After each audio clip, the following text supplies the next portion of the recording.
Good afternoon, everyone. HealthUnity is very proud to organize this event of generative AI in health. So, thank you for your time. Who are we? Who are HealthUnity organizers, volunteers? We are a group of volunteers who are very excited about the future of AI's impact on health.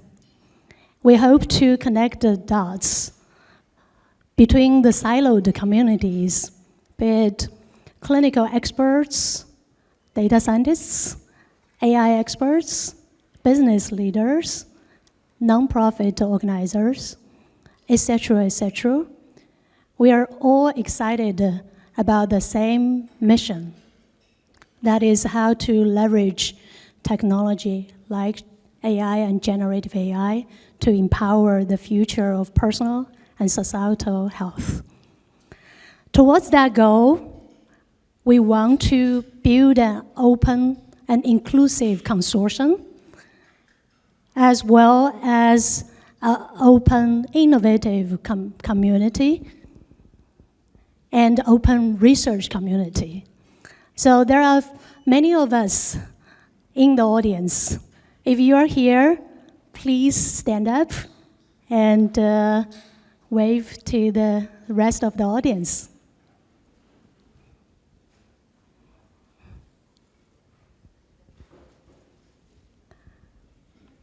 Thank you, thank you. Towards the goal of having an open data consortium, an inclusive data consortium, we have been thinking about what are the different types of data or heterogeneous data that we should connect in order to make sense of everybody's health. So there have been efforts like from our collaborators like Personico to build open source framework to connect personal information such as biometrics and sleep conditions, etc., together, as well as efforts like how to organize data like 4 million entries of national ambulatory patient Medicare visit survey, etc. We believe only if we have a comprehensive data consortium that will help us to understand better the patient and the societal health. And similarly, as an open research community, here is an example that we have been collaborating with universities across the country, as well as even universities in Canada, together with a nonprofit organization or government organization as well, to shape the guidance for machine learning or AI development in health, because in healthcare, we're handling people's life. It's very important to pay attention to how do we develop the trustworthy framework. And oftentimes, there have been a lot of founders or students coming to me and telling me, hey, there are already a lot of open source toolbox, open source fine-tuning framework to train our own generative AI approach. But after training it, I evaluated, and I felt it's worse than before. So data evaluation and metrics are very, very critical. So if we think about a chatbot in healthcare, we wanted it to be efficient, we wanted it to be empathetic, and we wanted it to be accurate. Whereas if we want to use generative AI to generate a report, we wanted it to be accurate. We want it to be thorough, and we care a little less about efficiency. So this is an example that we have this group of experts from different backgrounds coming together to think about, hey, in healthcare, what should we pay attention to when we are looking at evaluating different systems? It's not about how big is the model. It's not about how advanced the technology. It's eventually boiled down, how do we take care of patients and how do we support our clinical experts? And also, we're not only doing this alone on the research or exploration side. This generative AI in-house event is an example that we want to really connect big companies, small startups, researchers, AI experts, clinical experts together, because we believe, join force, we can make a better future for AI in health. So I would love to thank our generous sponsors who, without your help, we won't be able to make it happen today. And really, because of your vision and your commitment in the field, that we can bring all the critical components together. We can bring all the critical parties together. Thank you. So next, I would love to introduce our co-founder, Ramesh, Professor Ramesh Jain.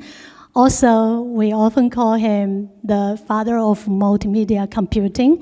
He would share more about our vision about HealthUnity and how we can bring the advanced technology to health. Thank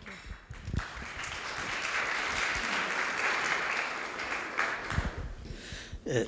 Thank you, Jo.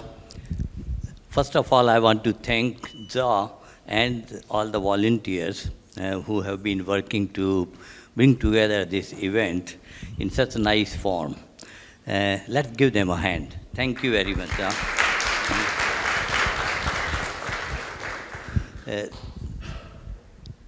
Would you believe it that about 2 years ago, this organization did not exist. But this organization was founded only about 2 years ago, and that's where we are making all this progress. That is all due to the volunteers and so on. But then we start thinking, what is it that we are trying to do? As we all know, technology and health have always been together. They have done a lot of things together. But at the same time, there have been many other factors in health that work together. What we want to do is discuss today what is unique at this particular point with respect to technology and other elements that is going to allow us to make things happen in a very different way. So let's start with the fact that all of us realize that health is the most important thing for most people and most societies. But we all know healthcare is broken. We all know that almost all the elections in this country emphasize healthcare, and healthcare costs keep going up and quality going down. Why is that, and what kind of things are going on there? We all care for these three factors: accessibility of health and healthcare and health information. We all care for the cost. Equally important is the situational divide. A patient and a doctor are in entirely different situation. But let's assume that we know how to solve some of these problems, because we do. It is just that we do not have right tools to implement those. So let's look at the current healthcare. And I know that Randy is sitting somewhere in this, and he is the person who coined the term that it is not health care, but what we have in this country is sick care or disease care. Okay? So along that direction, let's see how healthcare works or how any kind of repair works. When you have a problem with your car, computer, or your body, what do? You go to a mechanic or a person who can fix the problem. And when you go there, basically three things happen. Let's look at those in the context of healthcare. You go there, a doctor or healthcare person collects all the data about you from multiple sources using different modalities, different types of questions and things like that. And based on that, he tries to come up with the diagnosis. Does all the thinking, comes up with this, and then proposes how to fix this thing, and starts fixing that. This is true in every case, but healthcare is slightly different, the way model has evolved. If you go to get other things fixed, they will give you estimates, and they will tell you that if things does not get fixed, you don't have to pay money, or in 6 months, if anything goes wrong, I'm going to fix it again. In healthcare, doesn't matter. You have to go with it. Even if the patient dies or nothing happens and other diseases found, then also you have to pay. This is a very unique situation. Changing the topic just very slightly, 3 days ago, in fact, according to date, 2.5 days ago, I was standing at this square, Shibuya crossing in Japan. Very mesmerizing scene. There are lots and lots of people going in different directions as soon as the signal turns green, and by the time signal turns red, everybody is gone to their correct position. It's amazing scenes. Okay? In Tokyo, if you remember one thing, that is this. And that's because everybody has been empowered to do what they should be doing. They know what they are supposed to do, and they follow that. Okay? And that empowerment is extremely important. Can we bring that to health? And that's one of the most important things. And this is not a new thing. More than 200 years ago, Oscar Wilde said this, that ultimately society is all individuals. All other things, country, professional groups, universities, and everything are just concepts. The real fact is individual. So, what do we need to do? We need to do a very simple thing. We have to consider individuals. We have to recognize that we are working for individuals and empower them using responsible technology. Sorry about the colors. They are not showing up on the yellow. It is how do we provide trusted health information to people? The second thing is, can we develop personal health navigator? And third thing is disease management. What is going on here is we consider 3 aspects of health. Getting all the health information at every time, trying to help you 24/7 if your health is going in the wrong direction, and when you have a disease, trying to help you manage that.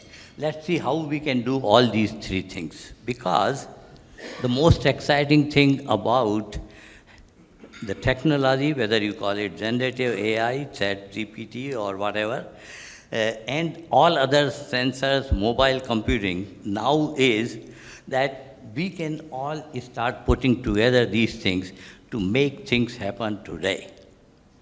And that is the unique aspects of this. How can we get accessible, trusted health information as needed? When we talk about trusted, accessible health information, these are the 4 factors that we require. And these factors we can consider and start implementing. But one of the most important thing is, We should not do this only for people in this room or well-educated people or so-called well-to-do people in the world. We have to do this for masses also. And remember, if we don't do this for everybody, we are just coming out of pandemic. Remember that everybody's health depends on every other people. Otherwise, for 2 years, you will not be able to travel. Okay? And this is a very important point to remember. And that's why can we develop correct tools so that people who are not educated, who are poor, living in very difficult situation, can also interact with these systems. The second aspect is, can we develop personal health navigator who will be helping people like navigation systems do? If you go back only 15 years ago, we did not have very powerful navigation system. We used to struggle with maps.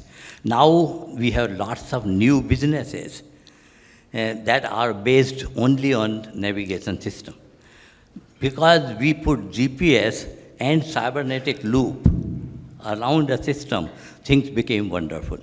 So what can we do? Here is a big surprise for you. You start considering lifestyle, all these things, but there is a very interesting thing that World Health Organization found.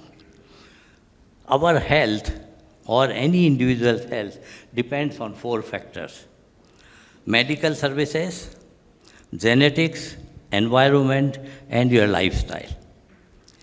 Lifestyle controls 50%, environment 20%, genetics 20%, medical services 10%. Now look at how much we spent on different aspects. We spent 88% on medical services or so-called healthcare services. When you look at that, in every other way, we make a special statement that you put your money where your mouth is. Okay? What happened in this case? Food is 50% of the lifestyle, which we ignore completely. Okay? So, can we start building personal health navigator, personalizing, by putting cybernetics and personal model to augment homeostasis? You augment homeostasis. Many of us were wearing jacket this morning because it was cold. Your body could not deal with the homeostasis maintenance that time, so you do this. In the afternoon, it may be more summer. You will even remove your shirt and you will be wearing only banyans or t-shirts. Okay? So we take the repair model, put into this a goal, and in that goal, we put the cybernetics loop now, and we put a personal model. So if we have a personal model and this loop that is giving you all the information with the goal that this is where you want to go, you can start building the navigators. Next thing, disease management. Everybody knows that AI has revolutionized diagnosis and pathology. It is totally amazing how some of these techniques are even considered at some time better than expert level. But what is missing now is, can we bring in all the human elements in this also?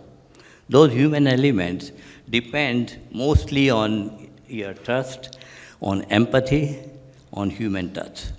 Can we bring these things there? So, one common thing in all these factors is something that we are going towards using generative AI and other technologies, is so-called conversational health agents.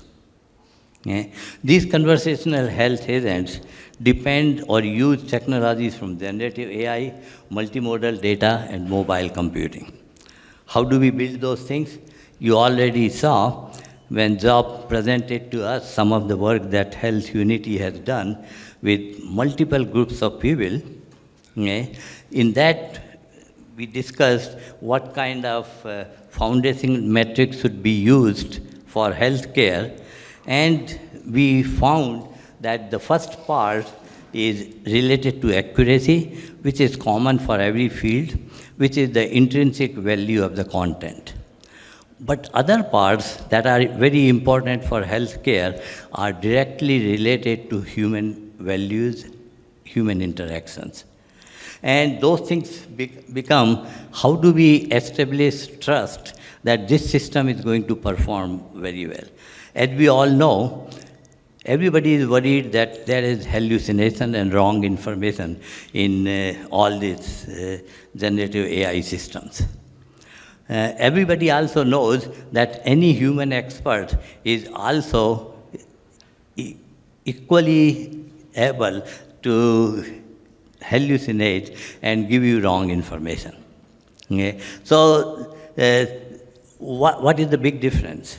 With human experts, you go to those experts where you have trust on them. Okay? And you go to experts that show empathy to you.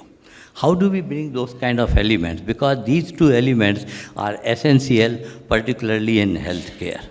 So this is what we started doing. Now, conversational health agents, when you start thinking, they are very interesting because agents implies that they are not just doing conversation. They are also helping you solve a problem. That means they will do the old-fashioned AI, where you took a problem, broke it into multiple problems, found out how are you going to solve those specific problems, and went and solved those problems. In order to do that in healthcare, you require different types of signals, different types of learning techniques, okay, and different types of interactions. Add to that the folk computing aspect that I mentioned, and now you have many challenges. The challenges are, how do we bring in the right knowledge source apart from the back-end knowledge source that could be provided by the ChatGPTs or different LLMs of the system, but how do we start bringing in other competences from other sources? And that's what starts becoming important, because many of those are multimedia and so on. Without going into too much details of this, this is the general architecture of this kind of things, where, as you can, without going into details of this, you have an orchestrator who is like old operating system. You can plug in different sources, and it decides when to call which particular source, when to ask which particular device to provide you information, to combine all these things, and provides you an environment to interact at in many different languages or at many different levels. We are building, with help of HealthUnity, all this kind of things in open source. This will be available to you so that you can start using this kind of system and start building new applications on top of this. So we are into an exciting time when we can start empowering people and democratize health care. Thank you very much.